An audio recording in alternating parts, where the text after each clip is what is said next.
Thank you, the members of the press, and thank you for this good opportunity. Asanteni sana kwa hii nafasi nzuri ambayo mmenipatia. I am Brenda Kangai and I'll be vying for the Nairobi County Woman Rep seat comes 2027. I want to talk about SHA.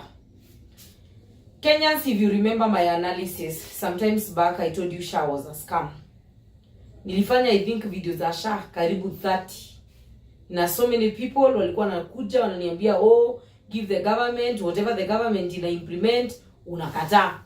And I was telling you this that sikatai niti hakuna kitu mzuri inaweza toka na serikali ya William Ruto. Now imetoka wazi ya kwamba there is a scandal of 104 billion. 104 billion.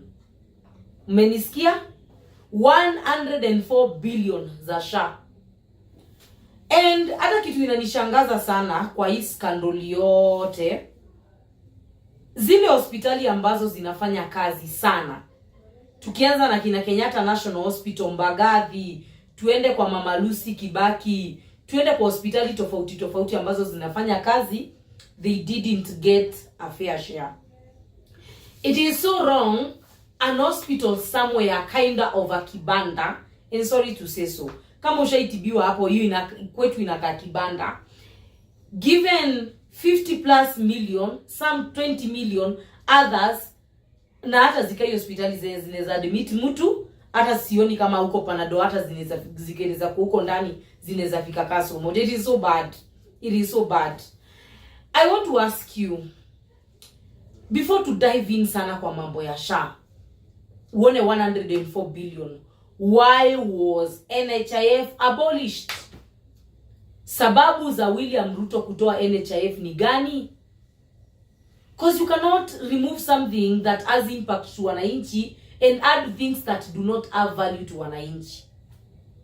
I am sorry to say so, as Brenda Kangai, that when NHIF ilitolewa, mimi niliwaambia ingekuwa William Ruto ni mtu ambaye ako na nia nzuri ama njia nzuri na taifa la Kenya, ama maono mazuri na taifa la Kenya, angetoa NHIF kama ilikuwa na kasoro.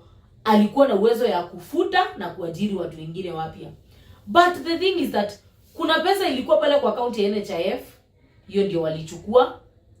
Na juu wakichukua NHIF ita collapse iachwe kama haina chochote, awangeiacha hivyo, so lazima wangekuja na kitu kingine, ndio wakaita SHA.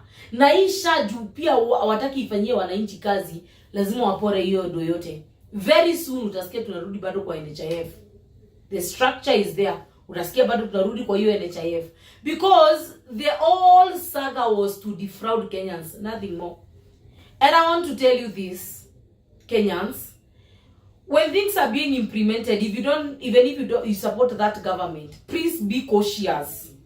Be very cautious about, is this thing being implemented iko na nia nzuri about wa Kenya, ama ni kitu ya kudefraud wa Kenya, ama ni nini? Be very cautious. Because when you defraud the people of this country, when you defraud the people of this country in such a way that ni mambo na health, unafanya wanasikia vibaya sana. Mimi leo hii najiuliza, Muislamu akuli nguruwe lakini hana nguvu ya kukula pesa ya mgonjwa. Honestly, hata kama we ni CS na we ni Muislamu, jamani, suheshimu dini yako. Dini yako inasema haitambui haramu. Why would you defraud Kenyans who are sick? Why would you joke with money that is contributed by people who are seeking better health care? I always told you, na niliwauliza, mtu kama Aden Bale Duale ni mtu ambaye amefikia itikadi ya kupatiwa CS ya health? Mkaniambia ministry ni kuzunguka ukiona vile vitu zinafanywa. But to the best of my knowledge, if somebody should be given CS for health, should be somebody mwenye amesomea mambo ya health na mtu anaelewa mambo ya dawa vizuri. But you cannot be there gambling with people's life, doing things that are abnormal, and yet you think that these Kenyans, they are gonna favor you. It is so wrong. Ni vibaya na ni vibaya na ni vibaya sana. So wananchi, Mimi kitu nitawaambia, mkiwahi sikia wananchi wana complain juu ya hii na hii, hata kama wewe una support side ya serikali, think twice. Jiulize hao watu hata kama wanakashifu serikali ya Ruto iko na kasoro gani? Because nobody can go and complain for a government that is functional, a government that is doing good things, a government that is doing this and this. Nobody can do that. It is so wrong and it is so wrong and it is so wrong. Ni vibaya na ni vibaya na ni vibaya sana. Ni vibaya. Mimi hii kitu imenisikiza vibaya, lakini kando na hayo niseme nilisema kitambo, niliatabili kitambo, niliaona kitambo, niliambia Wakenya kitambo, and most of you insulted me. Told me wewe msichana, wewe hakuna kitu unaelewa wewe. Wewe unasema nini, utaki rais afanye kazi, utaki SHA ilete watu wapate nini? I told you it's a scam. And sasa tena na SHA. Kuna hii affordable housing. It is going to be the biggest scam. The biggest scam that will ever happen in this Africa. Hii Afrika yote sidhani kuna scam itawahi kuwa kama hiyo. Sidhani kuna scam itawahi kuwa kama hiyo housing. Very soon. Haimalizi mwaka kama ijaripuka. Things, unajua, wanatuibia. Wanaenda wanagawanya. Wanakorogana wenyewe kwa wenyewe. Wanajitoa. Wanakuja wanatuambia hata kwa Isha kuna mtu hajawekwa kwa mpango. Ako tu hapo karibu na rais. Lakini hakukula hiyo. Akasema hii si kukula, wacha nianike. Watakula wenyewe kwa wenyewe, wanikane wenyewe kwa wenyewe. Because now Kenya, Mungu anatupenda sana. Other thing, I want to talk to doctors. Medics, if you're medic, listen to me. We ni pesa mnatafuta, yes. Kando na kutuibia na ukora, I am thinking of somebody mwenye alienda hospitali kama anaumwa tu na kichwa, kama ni normal headache, akaandikiwa maugonjwa zenye haziko, ndio pesa iwekwe kwa, ndio nini? Pesa iwekwe hapo kwa system, SHA iweze kulipa. I am assuming hakuna mtu ambaye alifanyikiwa na kitu kama hiyo. Because kama kunaye, mtakuwa mmekosea wananchi sana. Because you cannot be gambling with people's health. You cannot be looking money with people's health.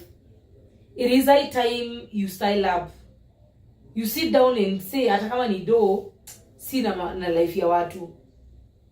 Because I am trying to imagine, kuna mtu alitembea kwa clinic, akaambua vituko na sarakasi, akaambua uko na ugonjwa hii na hii na hii na hii na hii, unahitaji hii na hii na hii, akapimiwa, akadungwa masindano, na sasa hizo si mgonjwa na kanini. That's the reason why I always tell people, as much as those government hospitals hazina madawa mzuri, it is good and it is good kustick na hospitali kama ni Kenyatta, cause hawata kudanganya sana, hawata kupeleka corners. Cause imagine you went to that Kibandaski seeking good health, like a fumble. Just imagine. It is high time, as a Kenyan citizen and as a doctor, you take care of the people wenye wamekupatia nafasi watibu, na tafadhali msijaribu kufanya vituko na health ya watu. Don't do that. And I feel so bad. In the president, you have really messed Kenyans. Because I'm asking myself now, if you reshuffle again those years, bado utaleta rafiki yako ambaye ataleta ukora kwa hiyo ministry. Will these things change? Because I understand Ministry of Education should be given an education expert. Ministry of Road should be given somebody with who is an engineer expert. Nje inapaswa ikuwe hivi na hivi. When we talk about Ministry of ICT, should be given somebody mwenye akona knowledge ya computer, somebody who can handle intelligent ya nchi in the right way. If we speak about health, should be given people like Mercy Mwangangi, watu ambao tumeona wako na accountability kwa time ya COVID. Should be given people wenye wameenda wakasomea mambo ya afya. When it comes to Ministry of Fisheries and Marine, should be given to experts who know who are familiar with the marine life, the people who knows how fish inapaswa itolewe ikifika hii miezi hii, watu wanajua, watu wanaelewa ni nini wanafanya. It is so bad kuona ministry inapatiwa mtu mwenye ana knowledge, hata ajui chochote. Watoto wa shule wanapatiwa mtu hata hana clue ni nini. Hata watu ukifanya exam ajui. Yeye mwenyewe hata labda hakufanya ni kuiba liba. It is so wrong. Mr. President, even if they are your friends, waeke tu kwa docket zenye wanaweza fanya, na kama hawezi fanya kazi, wakufuatange tu kama Sudi wakipiga kelele huko unawalipa hizo tip. Si mbaya. Hata kama zitakusanya sana, but walipe hizo, but usiwapatie kazi ya wananchi. Because at the end of the day, when this country corrupts, si ndio ndio tutauliza. So that's my take, and I feel bad, and we'll be discussing about SHA for almost two weeks now. Tutakuwa tunaiangalia sana kwa sababu health yetu ndio inamata sana. Ni heri mtu akose pesa lakini akuwe na afya njema. So have a fantastic evening, all day, all morning, depending where you're watching me from. And make sure you subscribe to my YouTube channel. And I always go live masaa ya jioni around 9:30 to 11 at night. So you can subscribe and put a notification bell so that nikienda live hapo YouTube unakuwa hapo. But I always even upload those lives, so you can go and watch, and nawapenda sana. Na pia wewe nataka uniandikie hapo kwa comment section. Unasema ni one term ukiwa wapi, na unarudi unaniambia wewe umesikia uchungu kiasi gani kulingana na hii maneno ya SHA. And that's all. Have a beautiful and blessed day ahead.